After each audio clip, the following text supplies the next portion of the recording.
So this section is actually in the historical section. It's narrated by Minka, who is the main character, Sage's grandmother, back when she was a teenager. And in the part I'm reading to you from, she has recently arrived at Auschwitz, and she's been separated from her father, and she and her best friend have just been put to work. Daria and I were lucky because we had been assigned to Canada. It was an area where the belongings that had come in on the trains were sorted. The valuables were tallied and given to the guards, who brought them to the SS officer in charge of getting them to Berlin. The clothing went somewhere else. And then there were the items no one needed: eyeglasses, prosthetic limbs, photographs. These were to be destroyed.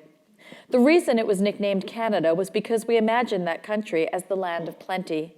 In Canada, if a guard was looking the other way, it was possible to steal an extra pair of gloves, underwear, a hat. The SS officer in charge of Canada spent a portion of the day weaving among us to make sure we did not steal. He was a slight man, not much taller than I was. I had seen him drag outside a prisoner who had hidden a gold candlestick up the sleeve of her jacket. Although we didn't see the beating, we could hear it. The prisoner was left unconscious in front of the barracks. The officer returned to walk through the aisles where we worked with a nauseated look on his face. It made him seem human. And if he was human, how could he do this to us? Secretly, when he passed by, I thought of him as Herr Dybbuk, a human man too weak to force out the evil that had taken up residence in him. There was always a little ripple of awareness when Herr Dybbuk arrived or departed, as if his presence was an electric shock. Even though I didn't turn around to watch, I could hear him approaching with another SS officer. They were speaking, and I eavesdropped on their German conversation as I ripped open a hem. "So then the beer hall?" "At 8. You won't tell me you're too busy again. I'm beginning to think you're avoiding your own brother." Over my shoulder, I peeked. "I'll be there," Herr Dybbuk vowed. He was talking to the SS officer who oversaw Appel, the man in charge of the women's camp, the one with the tremor in his hand, the one who was not inhabited by an evil spirit. He was just evil, period. He ran hot and cold when it came to overseeing Appel. Either he seemed bored and the count went quickly, or he was on a rampage and took his fury out on us.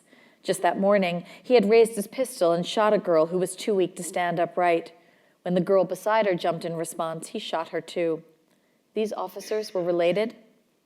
The guard who was watching me sift through the suitcases shouted at me to get to work, so I reached into the pile that never seemed to get any smaller and pulled out a leather valise. This one I recognized. Inside were the candlesticks that had come from my grandmother, wrapped carefully in my father's tallis. Beneath that were his socks, his undershorts, a sweater my mother had knit for him. He told me once he hated it, that the sleeves were too long and the wool too itchy, but she had gone to so much trouble. How could he not pretend that he loved it more than anything?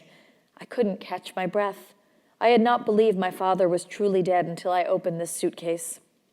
With shaking hands, I lifted the sweater. This sleeve was the one my mother had been working on when my sister fell down and hit her head on the corner of the piano bench and needed stitches.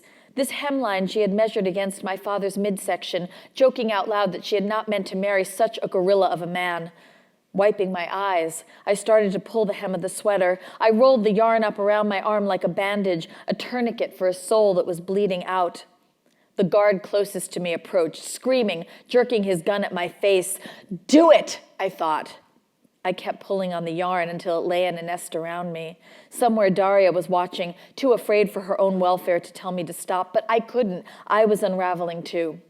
The commotion attracted the other guards. When one leaned down to grab the candlesticks, I snatched them in one hand and took the scissors I'd used to cut up fur coats, pressing the blade against my throat. The guard laughed. The SS officer in charge of Canada pushed through the crowd. "Wem gehört dieser Koffer?" "To whom does this suitcase belong?" "Meinem Vater," I murmured.